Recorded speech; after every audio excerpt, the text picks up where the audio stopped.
শিক্ষক আমাদের হাসান আমার ছোট ভাই উপস্থিত হয়েছে হৃদয়ের টানে।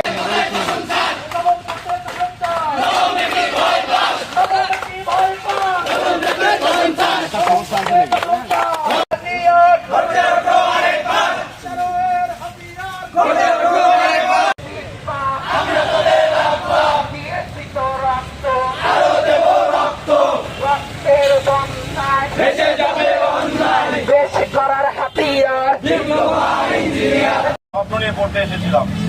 স্বপ্ন ছিল একটা দক্ষ ইঞ্জিনিয়ার হয়ে বাংলাদেশের প্রত্যেকটি কাজে আমি আমার জায়গা থেকে আমি যতটুকু পারি সহযোগিতা করব, সেবা করে যাব।